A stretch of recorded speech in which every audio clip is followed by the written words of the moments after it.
मोदी सरकार की थरूर से नजदीकियां। राष्ट्रपति भवन भूज में राहुल को ठेंगा, थरूर को न्योता। बीजेपी में एंट्री के दिन नजदीक हैं। दिल्ली में रूसी राष्ट्रपति व्लादिमीर पुतिन के सम्मान में होने वाले राष्ट्रपति भवन के डिनर ने राजनीतिक हलचल तेज कर दी। सबसे ज्यादा चर्चा इस बात की है कि लोकसभा में विपक्ष के नेता राहुल गांधी और कांग्रेस अध्यक्ष मल्लिकार्जुन खड़गे को न्योता नहीं मिला, लेकिन पार्टी के ही सांसद शशि थरूर को खास तौर पर बुलाया गया। इससे ये सवाल खड़ा हुआ कि आखिर सरकार और थरूर के बीच ऐसी कौन सी निकटता है जो बार बार नजर आ रही है।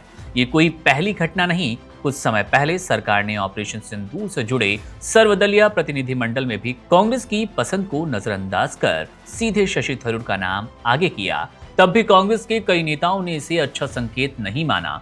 अब डिनर का मामला आने के बाद ये लगने लगा कि सरकार जानबूझकर कांग्रेस के शीर्ष नेतृत्व को किनारे रखते हुए थरूर को प्राथमिकता दे रही है। राजनीतिक गलियारों में इसे सरकार की एक खास रणनीति के तौर पर देखा जा रहा है।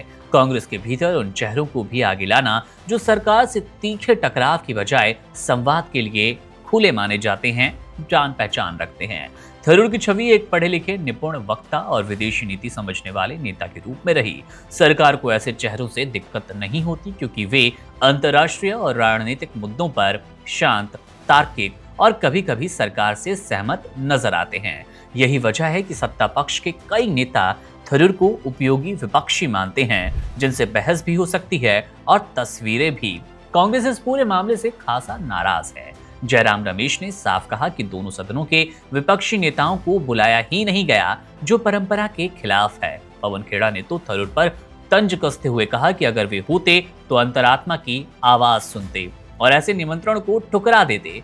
इससे साफ झलकता है कि पार्टी के भीतर थरूर पर शक की निगाह और तेज हो गई, मानो वो किसी और ही पटरी पर चल रही हों। सरकार ने अपनी तरफ से राहुल गांधी के आरोपों को गलत बताया और कहा कि विदेशी डेलीगेशन खुद तय करता है कि वो किससे मिलेगा। उनका दावा है कि राहुल गांधी खुद भी पिछले महीनों में कई विदेशी नेताओं से मिल चुके हैं। राष्ट्रपति भवन में होने वाला ये भव्य डिनर भले ही भारत रूस दोस्ती का प्रदर्शन है, लेकिन राजनीतिक दुनिया में सबसे बड़ा सवाल तो ये कि क्या शशि थरूर और सरकार के बीच कोई नई केमिस्ट्री बन रही है। क्या ये सिर्फ कूटनीतिक शिष्टाचार है या फिर कांग्रेस की राजनीति में कोई नई खाई पैदा हो रही है। जो भी हो, इतना तो तय है कि थरूर का नाम सरकार की खास सूची में बार बार आने से राजनीति में रोमांच बढ़ गया। आगे ये समीकरण कौन सा रंग दिखाएगा, ये देखना दिलचस्प होगा। और सवाल जो लगातार तैर रहे हैं कि आखिर शशि थरूर की एंट्री कब होगी, बीजेपी कब इन्हें अपना मोहरा बनाएगी, ये वाली बात और ज्यादा इस मुद्दे के बाद राजनीतिक का रंग देता नजर आया। राष्ट्रपति भवन में राहुल गांधी खड़गे का ना बुलाना और सरकार द्वारा शशि थरूर को न्योता देना अब कांग्रेस के पेट में सीधे तौर पर दर्द करता नजर आ रहा है। बहरहाल नजर है हमारी मामले पर शशि थरूर और कांग्रेस को लेकर जो भी तमाम राजनीतिक अपडेट हमें मिलेंगे आपसे साझा करेंगे। मेरा नाम है मुकुंद, आप बने रहिए वन इंडिया के साथ। शुक्रिया। Subscribe to One India and never miss an update.